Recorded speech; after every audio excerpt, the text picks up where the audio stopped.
ya, porque obviamente el rival del Real Madrid. Ya, Rodrita, fuera que este ya no es tu garito. Ahí está. Bueno, ¿cómo está David Álvarez? En el titular lo pongo, ¿eh? Y regresa David Álvarez. O sea, 2 meses Ojo, prácticamente sin vernos, ¿eh? ¿Cómo estás, David? una excedencia casi. Sí, Bien, sí. bien.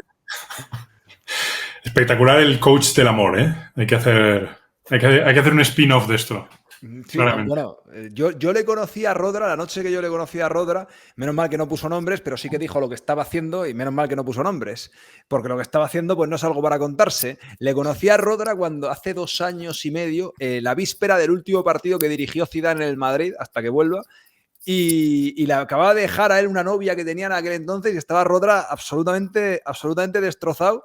Y luego, bueno, luego ya ha remontado bastante en todos los capítulos vitales y seguro que de eso escribió artículos y escribirá libros. Así que, pues ahí está. Paquito, ¿cómo estás? Muy bien, muy sorprendido porque conocí a Rodra de Twitter, nos empezamos a seguir y en todo este ecosistema Le ha de pasado más gente, le colaboradores ha tuyos pasado y más tal. gente. Yo la pregunta que más he tenido que contestar es si es gay. ¿Eso vas a No, decir no, o? no, que va, no iba por ahí, sino que nunca le había escuchado la voz, ¿no? Y ahora lo he escuchado y me ha sorprendido, porque es verdad que casi nunca entro en el canal los viernes y no, los viernes son un poco complicados laboralmente y no lo había tampoco visto en ninguna tertulia en vivo y de hecho que le he puesto voz, cara sí sabía, pero voz le he puesto hoy y me ha sorprendido. Bueno, pues hemos estado haciendo antes de todo esto, casi los últimos 5 o 6 minutos, hemos hecho una sección, toloseria que puede ser aquí en el canal. Bueno, para un FIFA no está habiendo gran cosa, pero hay muchos temas aquí que tocar. Lo de Raúl, quiero hablar sobre todo contigo, David, de lo de Mbappé y con Paquito también, cositas de, bueno, los coletazos del tema Rubiales, Negreira, etcétera. Pero lo primero, ¿qué te deja a ti, por ejemplo, empieza tú, David, lo de Raúl? ¿Cómo lo ves? ¿Cómo ves tú lo que pueda pasar por ahí por la cabeza de Raúl? Pues, a ver, no la primera, pero igual la segunda o la tercera reflexión después del paso de estas horas es cómo ha tenido que ver Raúl su situación en el club después de decidir quedarse en verano para, al cabo de estas pocas semanas, estar abierto a irse ya, ¿no? Bueno, en verano decidió quedarse. Supongo que Claro. eso era parte de algún plan o alguna expectativa. Entonces, más allá de lo que pase, que yo creo no está, como también decía Rodra, y como yo creo que todos los que más o menos hemos ido preguntando y sabiendo, no está hecho ni mucho menos. A mí la reflexión que me deja es esa, es cómo habrá visto, después de ya haber visto muchos años, pero cómo habrá visto ahora su situación como para estar tan abierto como parece que está a una salida ahí, cuando ha tenido ofertas en diversos momentos y podía haber empezado a lo mejor un proyecto a principio de temporada, construyendo una plantilla, haciendo la pretemporada con ellos. Bueno, esto es lo que igual más me inquieta o me deja así pensando de la debilidad de su posición ahí, ¿no?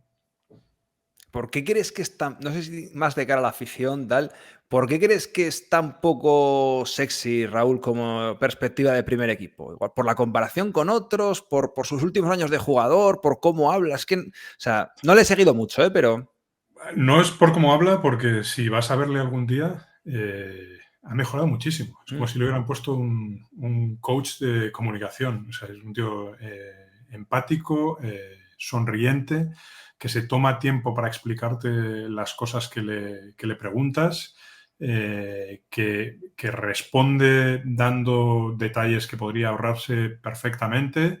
Bueno, nada que ver con Zidane, por ejemplo, ¿no? En que no te explicaba nunca nada, ¿no? correcto.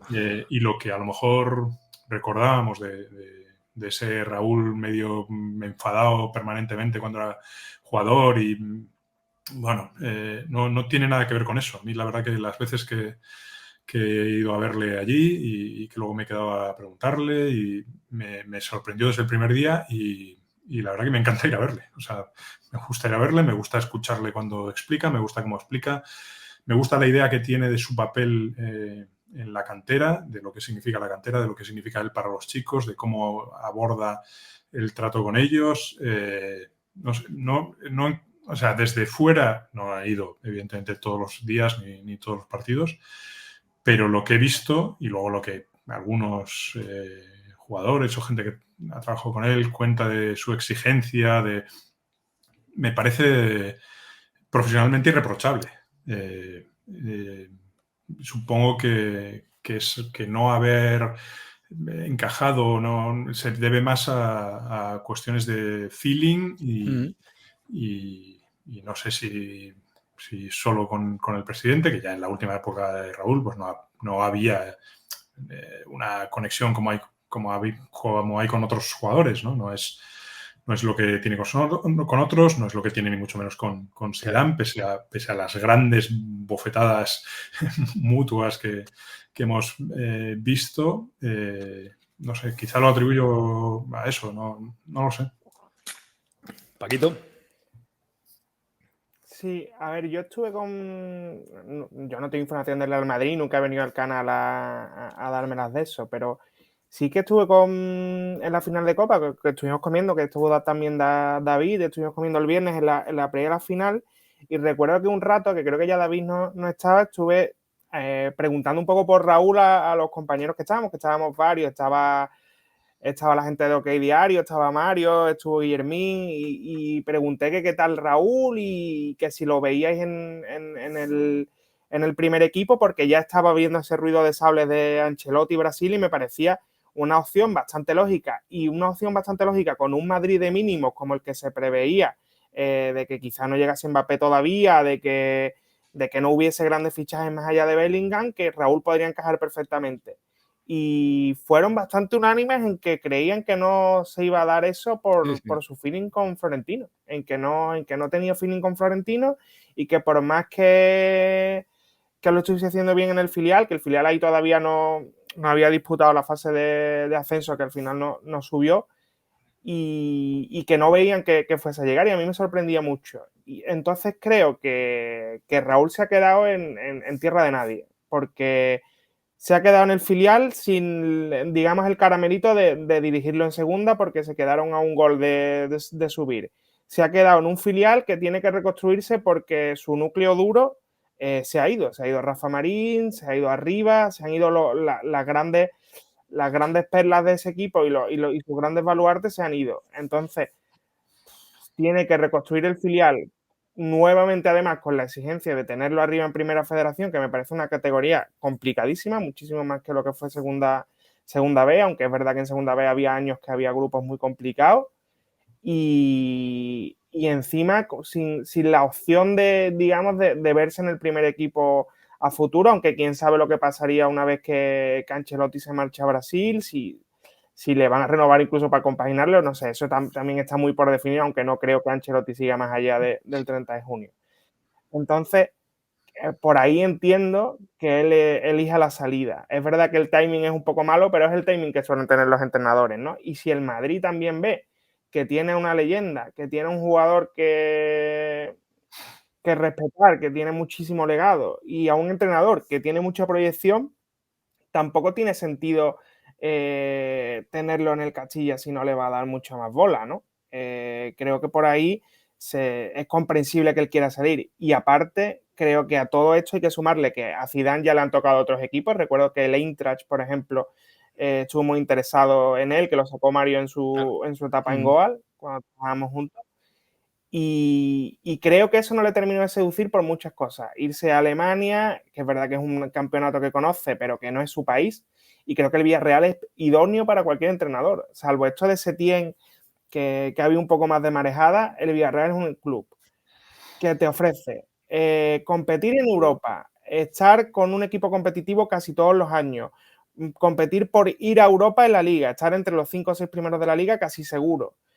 Inversión, y encima es el club más tranquilo y más estable que hay en primera, salvo esta última temporada que se fue Emery y Setién, pero un pueblo pequeño en el que se vive bien, cerca de Valencia, en la costa, con una afición que te va a querer casi seguro, que no te va a pegar grandes pitadas ni Raúl vete ya, me parece el escenario perfecto para probarte en la élite.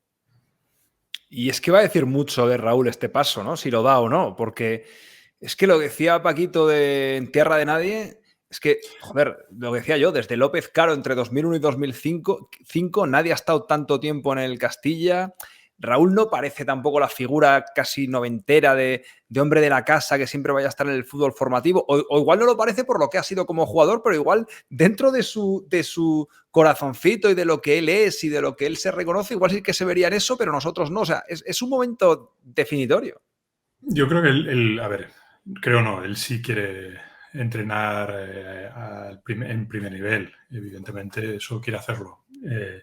También es verdad que el papel que tiene en el Castilla, yo le he visto muy cómodo ejerciéndolo. O sea, yo le he visto, por ejemplo, después de un partido que el Madrid pierde casi en el último minuto, recibiendo un gol de cabeza cuando iban empatados, cuando acaban, irse a buscar a los chicos y llevárselos a saludar al público desde la punta del final de la grada del Di Stéfano hasta el túnel de vestuarios, ir él delante de ellos aplaudiendo al público que había ido y obligarles a ir con él y explicarles que eso era el Madrid. O sea, le he visto cómodo en situaciones que si su mentalidad fuera ponerse por encima de todo, no te arremangas para hacer eso, ¿no? No te ibas ahí a unos chicos, bueno, pues muy jóvenes, muy subiditos por estar en la cantera del Madrid, hacer algo que no les apetece nada, ¿no?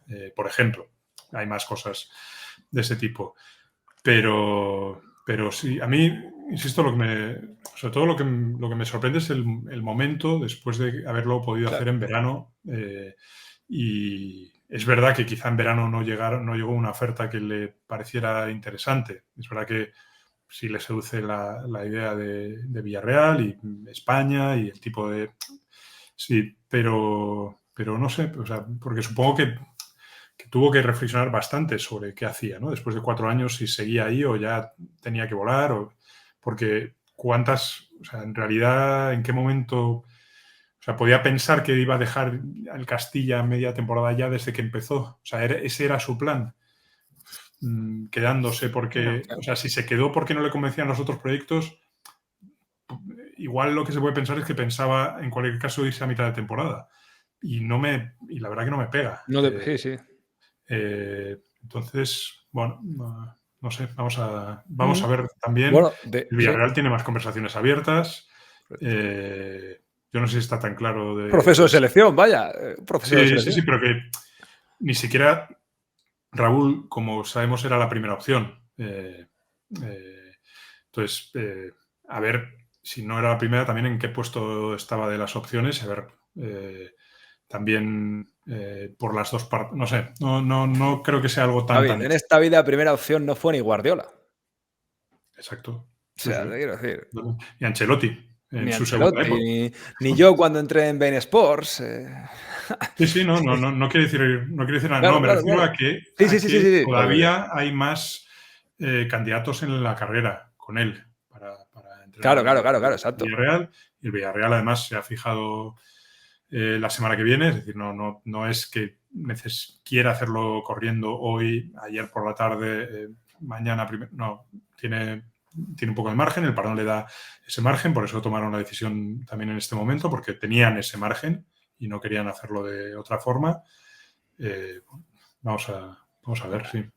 Me imagino que aquí será similar. En la NFL, siempre que se abre el proceso de selección de un entrenador, entrevistan a varios, tal, y hay veces que, oye, Mourinho dicen que se presenta con un PowerPoint allí a la entrevista con el Barça, tal, o sea, también, o sea, en muchos casos, hay casos que no, pero en muchos casos hay una carrera de verdad, hay un proceso de selección de verdad y eres tú el que tienes también que demostrar al que va a ser tu empleador, como en un trabajo al uso, que tú eres la persona, que tú puedes aportar. O sea, quiero decir que a veces... pasó ese proceso con el Chelsea, por ejemplo. Exacto. Luis Enrique, ¿verdad? Y bueno, pues presentó o dijo, o pasó la entrevista o lo que fuera, como lo pasó y no, bueno, escogieron a otro técnico como le pasó a otros que también cuando fueron a ese proceso y como les ha pasado a muchos en otros, porque es verdad que hay equipos que lo hacen así y hay otros que no. O sea, Ancelotti no lo contrataron así en el Madrid, por ejemplo. Correcto, correcto. Y lo Tampoco hacía mismo, falta en ese momento. Claro, pero si tampoco. saltara Ancelotti, sí que, si se queda Raúl, ahí sí que va porque hay veces que las empresas no pueden permitirse un proceso de selección en mitad, Claro. en mitad de un proyecto y el que pasa por allí. Claro.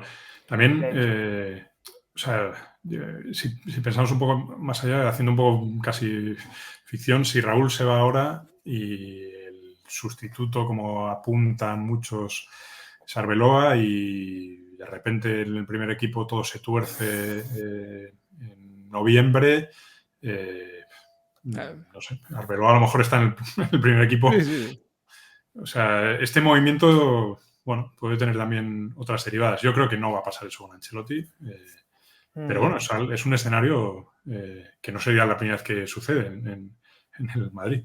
Tal cual. Paquito, ¿ibas a apuntar? Sí, no, en el hipotético de Ancelotti me cuesta mucho imaginar que Ancelotti salga, salvo que haya un descalabro histórico en Champions, tipo irte a Europa League o tipo quedar eliminado, que no creo que ocurra. Y sí que lo que decide el proceso de selección es que es precisamente lo que el Villarreal no hizo el año pasado, que Emery se le fue de repente al Aston Villa, no se lo esperaban. Estaban en un momento clave de la competición en el que encadenaban partidos de Liga, de Champions, no, de Europa, de Conference, estaba el Villarreal el año pasado, encadenando partidos y en la previa, además del Mundial, que estaban en esta recta final antes de que la competición se parase y tuvieron que elegir a Setién un poco a la carrera porque era el que les cogió el teléfono. Y creo que lo que están intentando es no reincidir en el error. Y es verdad que hemos leído bastantes artículos, creo que 2 he leído en relevo, de por qué han destituido a Setién. Y ahí también me hago preguntas sobre si Raúl es el hombre indicado, porque es cierto que Raúl es una leyenda del fútbol español y que cuando se cuadre delante de los Parejos, Reina, Albiol, lo van a ver como tal, como una leyenda, como un jugador con el que seguramente han crecido teniendo póster en la pared, e incluso alguno compartió vestuario con él. Yo creo que Reina llegó a compartir vestuario con él. Pero no deja de ser también un neófito, un entrenador que no ha entrenado prácticamente a nadie y en el que si no te han gustado algunas cosas de Setién, porque pensabas que no daba el perfil para un equipo como el Villarreal, te puede pasar otra vez con Raúl. Bueno. Si sacas de la ecuación su parte de leyenda, no deja de ser un entrenador que solo ha entrenado al Castilla. Yo creo que tiene dos ventajas con respecto a Setién. Una es Setién venía de salir del Barça como salió y con el vestuario del Barça diciendo las cosas que decía sobre el nivel de Setién como entrenador, que eran bastante graves y que parece que una parte de ese discurso estaba en el vestuario del Villarreal cuando llegó, porque el vestuario del Villarreal le recibió muy mal. Y hubo una pequeña insurrección que frenó Roch en persona. Después de unos primeros días un poco inciertos y de caras regulares de varios futbolistas y de varios futbolistas de peso, el presidente se plantó allí y dijo: este es mi entrenador y este es nuestro entrenador y aquí se acabó esta historia, ¿no? Bueno, eso Raúl no lo tiene, pues porque no tiene ese pasado, ¿no? Si luego seguimos con estas cosas que se han dicho del esfuerzo en los entrenamientos, la intensidad tal, que ya algo de eso se decía en el Barcelona, aunque yo creo que por otras razones, Raúl es todo lo contrario. O sea, Raúl es un salvaje. Sí, era como jugador. Y luego otra cosa, y ahora David, con los chicos lo es. Claro, que me imagino que, hombre, pues si pasas de Emery a Setién, es el efecto contrario de pasar de Setién a Raúl también. O sea, Emery es un... Claro. No digo, o sea, Raúl tiene todo por demostrar, pero Setién es para... O sea, Emery para mí es un entrenador igual top 12 del mundo, o 10, o algo así. Y pues Setién, chicos, en fin. Bueno, vamos a pasar de tema. David, tengo por aquí apuntado, hablamos algún día por WhatsApp y tal, tengo por aquí lo de Mbappé. Tú aquí en este mismo foro, aparte de excelentes artículos que has escrito en El País explicando la situación, otra situación que no era muy sexy, que no querían escucharnos, era mucho más cómoda, que oye, la ilusión siempre está bien y también vivimos nosotros de ella, lo de que venía, lo de que los guiños, lo de que no sé qué. Yo por aquí lo tengo apuntado, cosas que tú has dicho aquí y se han cumplido. Que por cómo estaba estructurado, algo así, si estoy hablando mucho de memoria, me lo corriges, obviamente, que por cómo estaba estructurado el contrato, que veías prácticamente imposible que París lo vendiera este año. Y luego, en clave Real Madrid, que tú también trasladabas, que lo veían, bueno, imposible no, porque no hay nada en la vida, pero como un long shot. ¿Qué te deja esto ahora? Bueno, me deja muchas cosas porque desde... O sea, yo, como sabes, no he escrito muchas veces este verano sobre Mbappé porque tampoco me parecía que estuvieran pasando cosas todos los días.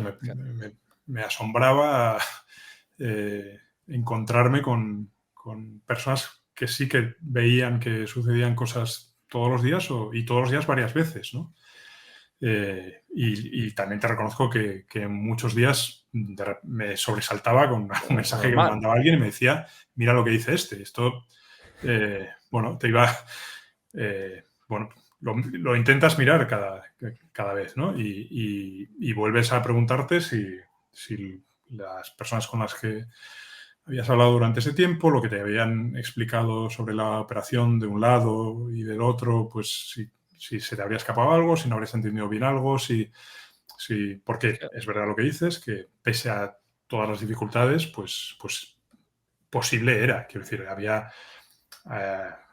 maneras en las que eso se podía hacer, maneras en las que había partes que tenían que perder mucho. Y eso era lo que me parecía complicadísimo y lo que además me decían que era complicadísimo desde los dos lados, ¿no? Entonces, lo que decías, cómo estaba estructurado el contrato y qué es lo que hemos visto con todas las primas de renovación, las primas de fidelidad. Había una cosa que era impepinable y era, si este señor aguanta ahí hasta el 31 de julio, cobra 80 millones de euros. Sí, cierto. Entonces, ¿cuáles eran los incentivos para que todo lo que mucha gente leía en muchos sitios o escuchaba en muchos sitios de una presentación de ese jugador en el Bernabéu o en Cibeles o que fuera, no sé, no recuerdo todas las versiones. Debut en Bilbao, se ha llegado a escuchar. Debut en Bilbao. ¿Qué incentivos tenía él para renunciar a 80 millones de euros? Pues el único incentivo razonable o imaginable, luego siempre se nos escapan cosas, ¿no? Pero eso era así. Era que otra parte pusiera los 80 millones. Entonces, ¿iba el Madrid a poner otros 80 millones sobre la mesa, además de lo que le iba a pedir el Paris Saint-Germain? Pues yo creo que otro día hablamos de esos números. A mí me parecía también muy, muy complicado porque, bueno, pues en Madrid a lo mejor se nos olvida, pero en este ejercicio se ha gastado más de 200 millones de euros, porque ahí está Endrick, ahí está Bellingham, ahí está Arda, y no solo eso, sino que a 30 de junio había sacado de la caja 93 millones para gastos sobre costes del estadio, porque se había consumido los 800 millones en créditos que tenía. Intentaría no pedir nuevos créditos porque los intereses se habían multiplicado por 5, por 6 o por 7 respecto de cuando consiguió aquellos créditos, y eso es muchísimo dinero. Claro. Y lo previsible es que de aquí a que acaben las obras tenga que sacar más dinero de su propia caja, porque las obras no están terminadas, porque hay que construir un parking. Bueno, entonces me parecía poco razonable. Además de que estos números parecían poco razonables, en el Real Madrid, igual a mí, igual que a mucha gente que lo ha contado también, siempre me han dicho durante todo este verano que no se iban a mover, que esa operación para ellos no existía. Luego hay que ir a la otra parte. O sea, había un tuit bastante, no sé si famoso o no, pero muy clarificador de Icelandic de aquellos días, que era una especie de checklist de sí, correcto. ¿Qué tenía que suceder, no para que Mbappé viniera al Madrid, sino para que cualquier futbolista saliera a otro, ¿no? Primero, que el Paris Saint-Germain quisiera vender. que muchas veces se ha obviado eso, ¿no? Porque igual desde nuestra casa o desde tal, nos parecía inconcebible que no vendiera. ¿Cómo no va a venderlo si...? Bueno... Están condenados a entenderse, se escuchaba. Claro, entonces, condenados porque hay que...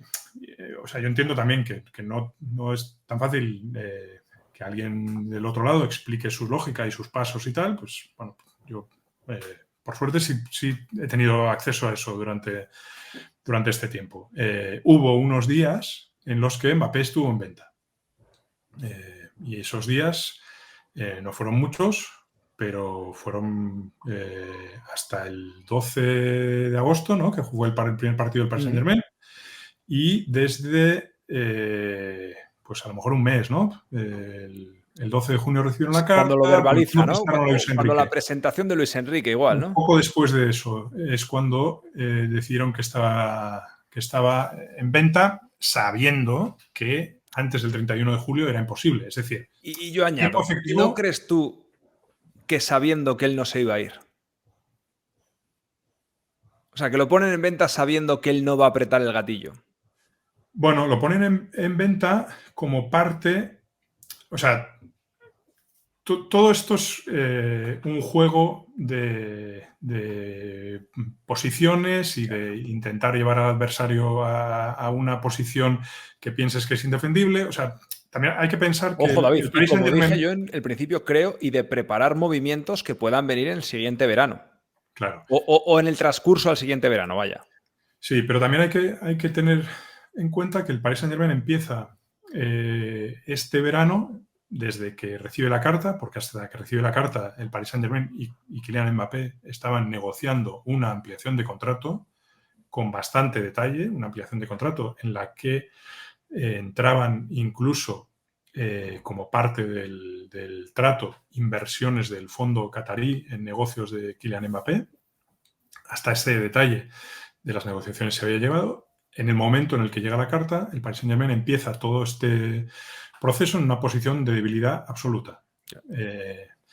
Que todo lo que desde ese momento hace el Paris Saint-Germain, ponerlo en venta, no llevarlo a la gira, explicitar que está en venta, publicitar o filtrar que las ofertas que llegaban, como la oferta saudí, contar que Mbappé tenía permiso para negociar, todo eso forma parte de sus movimientos para intentar mejorar la posición de debilidad que tenían. Luego ellos creen que todos esos movimientos llevan a que Kylian Mbappé, el día del primer partido de Liga del Paris Saint-Germain en el Parque de los Príncipes, vaya él a ver a Nasser Al-Khelaifi. Ahí hay una primera reunión antes del partido, aproximadamente una hora. Después de esa reunión, Kylian Mbappé se va al vestuario del Paris Saint-Germain. Ahí había cambiado la situación. ¿En qué sentido había cambiado? Kylian Mbappé se vino a negociar algo, porque hasta entonces había recibido muchas llamadas, muchas cartas para sentarse con el Paris Saint-Germain y empezar y volver a negociar. Una de las cosas que en esos días le ofrecieron es incluir, no en el contrato, porque eso en Francia no puede ser, pero incluir de alguna forma una cláusula liberatoria en su contrato para garantizarle que se podría ir, pero no a cambio de nada. Bueno, esto él rechazó. Pero es un limbo eso, claro, realmente, claro. Es un limbo esa figura allí, claro. O sea, es un limbo esa figura y es un limbo el acuerdo al que llegaron Nasser y Kylian Mbappé ese día ahí en el Parque de los Príncipes, que es un acuerdo abierto y que es un acuerdo que digamos que el punto que tiene por resumir es: cuando se vaya no se va a ir sin dejar algo. ¿Se va a ir dejando un traspaso? Es una de las opciones. Para que haya un traspaso tiene que suceder algo que es una renovación. Es una opción que ahora Kylian Mbappé descarta, igual que descartaba el verano que renovó. Claro, claro. El año, sí, sí. Es una opción que el Paris Saint-Germain no descarta y que creen que han ganado tiempo para intentar persuadirle de esa. Hay más opciones en las cuales él se va, pero le queda algo al Paris Saint-Germain, que puede ser renuncia a bonos u otras fórmulas que yo confieso que ahora desconozco, pero que están en la mesa y me consta y que por el momento yo no he conseguido saber cuáles pueden ser, pero que creo que han dejado para esas negociaciones. Después de ese partido hubo además otra reunión, volvieron a verse Nas, El Khelaifi, Mbappé, Luis Enrique y Luis Campos y quedaba ahí claro que volvía y que se abría un nuevo tiempo, que se firmaba la paz por las dos partes, que yo creo que es algo que les conviene a los dos y bueno, ahí estamos. Sí. Paquito, ¿algo de esto? Nada, yo solo apuntar que creo que nadie conoce mejor al PSG que el Madrid. Durante mucho tiempo vimos la prudencia con la que el Madrid se ha manejado en esto. Recuerdo incluso comunicados desmintiendo rumores de Neymar y Mbappé hace 3-4 años. Y creo que en el único momento en el que el Madrid sospechó que el PSG estaba muerto, que fue en el verano de 2022, le dieron un hachazo y le dieron la sorpresa. Y creo que el Madrid este verano ha recuperado esa prudencia y esa calma a la hora de dirigirse contra un enemigo que sabe que le puede batir si de millones y de persuasión se trata. Creo que si Mbappé acaba saliendo del PSG va a ser la operación más complicada de la historia del fútbol, porque del PSG no sale nadie y si Mbappé logra salir me va a parecer ya casi que sorprendente, aunque tengamos en la mente que termina contrato, aunque tengamos en la mente que lo hemos visto ya. Claro, ese escenario. Entonces, ya hemos visto, en esta saga hemos visto todo, en verdad, ya. Sí, y creo que el PSG, que sabe que está en esa posición de debilidad, sabe que ya más que dinero, la única cosa que puede hacer para convencer a Mbappé de que se quede es mejorar en lo deportivo. Y por ahí creo que la apuesta por Luis Enrique, la salida de Neymar, que Messi no renovase, que el perfil de los fichajes que han traído, creo que está muy ligado a eso. Sí, totalmente. Es parte del intento de volver a seducirle. Y, o sea, confían en que corra un poco el tiempo y en convencerle otra vez para un acuerdo de 1 año, de 2, de 3. Vive otro día. Podría ser la... Y por aprovechar ya este tema, dos cosas. O sea, dentro todo esto, David, porque se sigue, no sé si ya es más mediático, si es más de la afición, si es más de seguir intentando hacer 2 más 2 cuando en esta saga nunca da 4. En el Madrid entiendo que todo esto lo ven, lo analizan. O sea, en el Madrid tienen que saber que lo raro es que acabe viniendo, como decía casi Valdano, ¿no? Sí, yo creo que Valdano ha explicado bien eso y ellos saben que, o por lo menos es lo que creen con los datos que tienen, que esos datos pueden cambiar, que la opción que tienen para contratar a Mbappé es el verano que viene, libre y pagándole una prima de fichaje, pero no una prima de fichaje y un traspaso. Claro. Y al final, si es que Messi en su último contrato en el Barça ganaba 60, como desveló El Mundo, y bueno, luego se confirmó. Mbappé y Haaland, con la renovación que parece que se va a hacer a Haaland, se va a poner también los 50-60 limpios.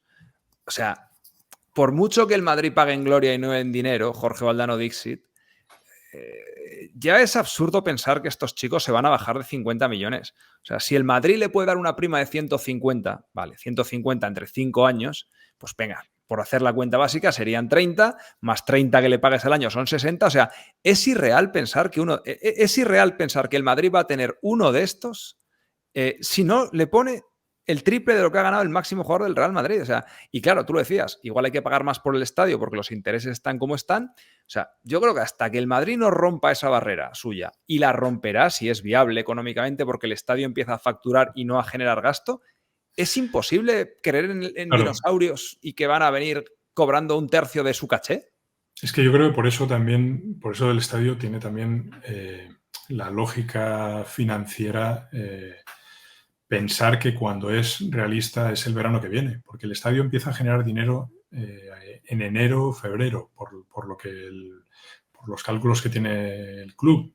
Esperan que en enero y que a partir de ahí eso suba y suba. Cuando empiezas a generar, empiezas a ver el tamaño real de lo que estás generando y quien te tiene que prestar dinero, si es que te lo tiene que prestar, ve que tienes otra manera de generarlo. Con la prudencia con la que Florentino Pérez ha gestionado este club en los últimos años, en el que hemos visto como otros se hundían o caían o necesitaban petróleo o gas. Sí. El para Barça vivir. con 60 años arruinó. Por eso. Entonces, pues es que creo que si es que en realidad el Madrid es que hace lo que dice y dice lo que hace, ¿no? Sí. O sea, que si alguien no ha estado engañando, han sido ellos. Los actos de cómo han empleado el dinero pues te tienen que llevar, yo creo, a estas conclusiones. E insisto, otra cosa es que los detalles de la realidad hubieran cambiado y que las condiciones hubieran cambiado y que de verdad al que la IFI hubiera escuchado a los que aquí le parecían no, es que están condenados a entenderse. ¿Cómo va a hacer otra cosa el Paris Saint-Germain? Pues bueno, si lo hubiera decidido regalar o hubiera decidido rendirse o tal, pues el escenario sería distinto, pero... Es que te hacían cuentas tipo... Cosa... Dale, Paquito. No, es que hay una cosa prodigiosa en Florentino Pérez, que es que al tener completamente controlado el sistema electoral del Real Madrid, no necesita tomar decisiones populistas. Entonces el Madrid este verano le ha mandado al mundo un mensaje, que es: prefiero tener a José Lu delantero que CVC, prefiero tener a José Lu delantero que Palancas y prefiero tener a José Lu delantero que fichar algo que no me convenza. Y es radicalmente contrario al mensaje que mandan otros clubes, como por ejemplo, firmo una palanca para tener a Íñigo Martínez, a Marcos Alonso o el año pasado para inscribir a Bellerín. Y hago una palanca o firmo CVC y acabo teniendo a Mariano de delantero, como le ha pasado al Sevilla, por ejemplo, ¿no? Y así con cualquier club.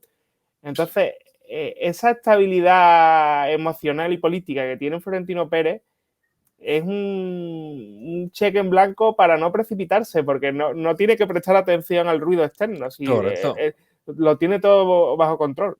Claro, la idea es esa, no depende de otros para tomar las decisiones y para decidir hasta dónde tiene que ir, ¿no? Lo de CVC, entiendo la imagen y la idea y es esa, pero también tiene su gracia que el Madrid fue de los que defendió que el trato de CVC era malo.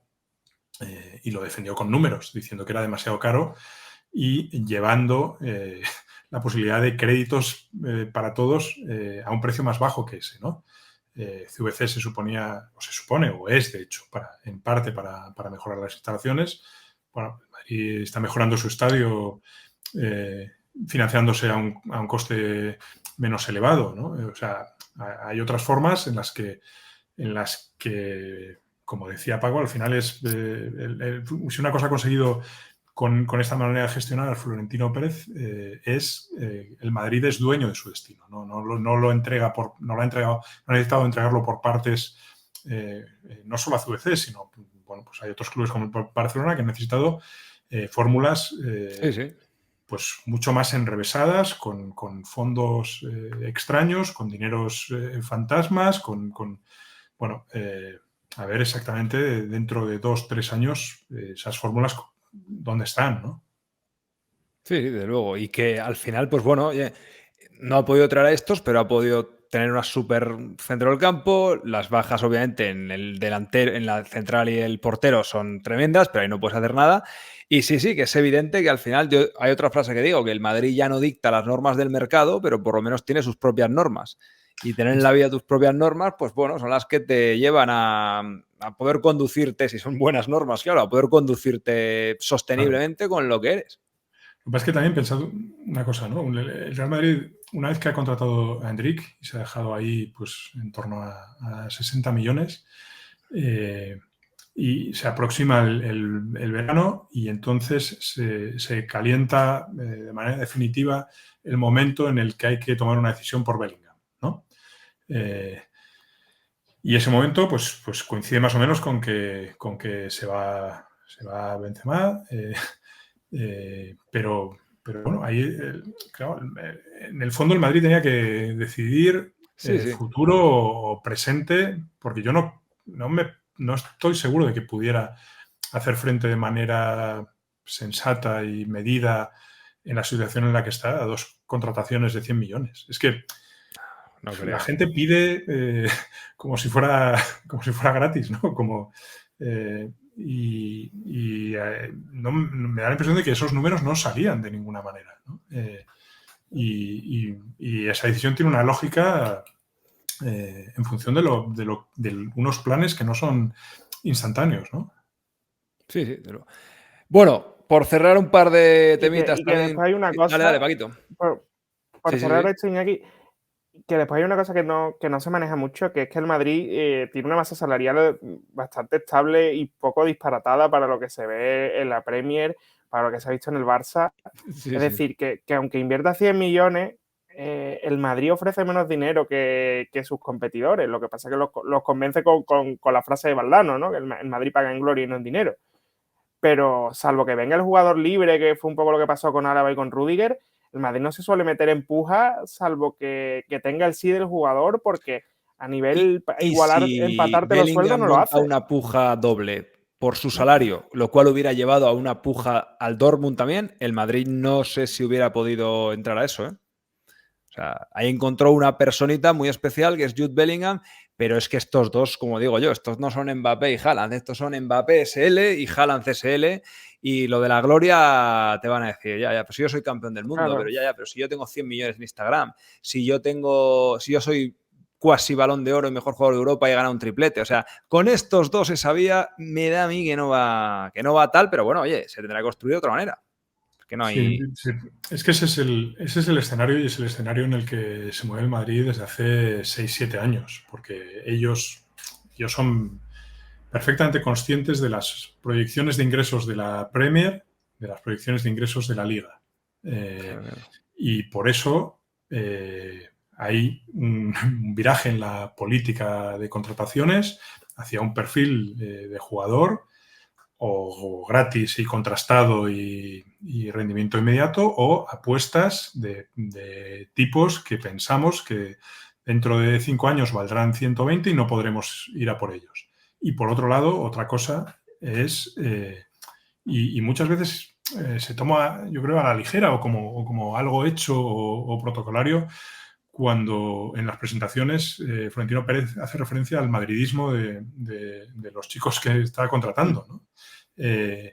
Para el club esto es muy importante y es muy importante construir esa cultura y es muy importante construir ese espíritu, y es algo que, bueno, parece que les está saliendo bien también por cómo se ve, cómo son las relaciones de esta nueva generación y cómo es el ambiente del vestuario y las cosas que hacen, que algunos jugadores te dicen que hace 5 años no podrían ser así, no se irían de comida, no se irían de cena.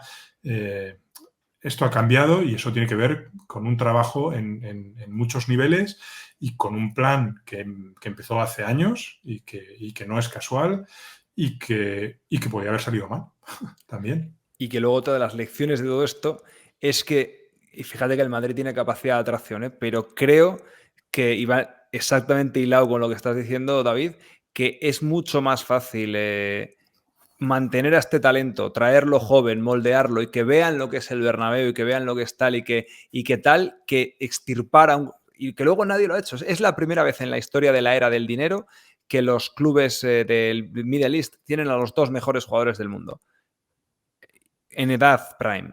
Sí. Todavía no ha ocurrido que hayan salido. Es corta la experiencia, pero no ha ocurrido que hayan salido. O sea, es un mundo en el que bueno, pues el Madrid tiene que vivir y creo que está viviendo bien, pero claro. Y ahí, fíjate que también no lo puedes planificar, ¿no? Pero forma parte de esa generación de cultura, que es cuando estos chicos recién llegados al Madrid pues viven la Copa de Europa de las remontadas. Sí. eso, que yo creo en su momento lo hablamos, es algo que el Paris Saint-Germain no puede comprar. O sea, ese punto mental, esa confianza, la experiencia de que eso puede pasar y de que tú puedes hacerlo, yo pues, de verdad que sigo pensando que ese momento fue muy especial por lo que pasó y por cómo acabó, pero va a ser más importante para el futuro por lo que esta gente recién llegada aprendió y vivió aquellos días. Desde luego. Y luego, por cerrar esto, que dije ayer una frase, pero voy a añadir otra, que la gente se la repita en casa, que esto ya sí que es cierto, que han encontrado oro en todos los sentidos. Vinicius Junior no es el jugador mejor pagado de la plantilla del Real Madrid, habiendo renovado ya como estrella. Y lo segundo que voy a decir, con lo de Arabia, con la Premier, con tal, es posible, y me atrevería a decirlo, que Vinicius Junior igual está al sur del jugador 30 mejor pagado del mundo. O sea, Sí. esa es una anomalía, es un jugador top 3 del mundo que ha decidido finales de Champions, que es una marca andante, y el Real Madrid lo tiene, que no es ni el que más gana de su plantilla. O sea, es para ir a donde Florentino Pérez y decirle: Presi, si te dono todos mis órganos, usted puede durar 50 años más, me sacrifico por el club. O sea, es acojonante que haya 30 tíos probablemente en el mundo que ganen más que Vinicius Junior. O sea, es que es flipante y es que es buen management. Claro, pero es eso, es cómo han criado culturalmente a estos chicos. O sea, ¿a qué edad Vinicius Junior sumó 100 partidos con el Real Madrid? Claro. ¿A qué edad Rodrigo Goes sumó 100 partidos con el Real Madrid? Fede Valverde.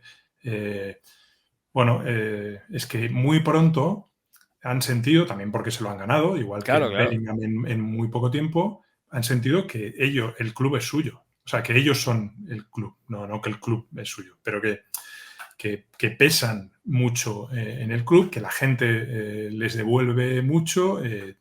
Bueno, ¿hasta Como cuándo dicen aquí, que el club eso? ha dado mucho por ellos, oye, porque hacen una apuesta muy tocha Por eso siendo digo lo de los 100 nada. partidos, Claro. porque no es tan sencillo a sus edades jugar 100 partidos en el Madrid. No hay tantos ejemplos. Y porque igual los 50 primeros de Vinicius no fueron una maravilla. Y había entrenadores como Zinedine Zidane que querían venderle. Y el club decidió que a Vinicius no se le vendía. Y Zidane pidió varias veces que se vendiera a Vinicius. Pero era... ¿Seguro eso? Sí. Zidane pidió varias veces que se vendiera a Vinicius. Y el club le dijo que no se le iba a vender a Vinicius. Porque esto era parte de ese plan. Y en él habían visto algo que, por ejemplo, en Renier pues no han visto. Esa es una apuesta que ha salido mal. Como habrá más, que salgan más. No habrá más. Y como hubo alguna que estuvo a punto de salir mal. 2 meses antes de sus goles al City, Rodrigo estaba buscándole un sitio para cederlo. 2-3 meses. Bueno, pues puede salir mal. Si es que estas apuestas arriesgadas, yo creo que están siempre al borde del fracaso. Ahora. Lo comparo con el draft de la NBA o de la NFL. Sí. Sí, o sea, sí. Le echas mucho dinero, que es poco igual en comparación con otras operaciones, pero es mucho en jugadores pues que vienen de la universidad y vamos, que se entienda, de mercados menores. Pero hay mucho dinero también en captación de jugadores y en ver mercados y en el trabajo de Juni Calafat y en tener jugadores, que también hay que destacar, porque yo me he criado diciendo que en el Madrid fichaba la portera y que el Madrid no tenía director deportivo, y seguimos oyendo que el director deportivo del Real Madrid es Florentino Pérez. Y también hay que decirlo esto. Sí. Se oye menos ya, quiero pensar, ¿no? Yo creo que eso lo cultivan también, ¿eh? O sea, es un poco, yo muchas veces pienso que es un poco como cuando ponen las imágenes del Departamento de la Guardia Civil, por ejemplo, que persigue a los pederastas y que ves que tienen ahí unos ordenadores horribles y dices, pues esta gente no tendrá ni antivirus y tal. Y es toda una fachada para hacer que pensar que no tienen ninguna sofisticación y puedes hacer lo que te da la gana. Yo creo que el Madrid ha jugado también ha abrazado el meme, ¿no? Sí, quieres pensar que no lo pienso, que no lo planifico, que no hay un plan de todo después de todo esto, que me muevo por ventoleras, pues piénsalo. Es verdad que yo creo que ha habido épocas en las que el Madrid se ha conducido de esa forma, pero es innegable que en los últimos 5 o 6 años... O más, yo creo, ¿eh? Sí, algo más.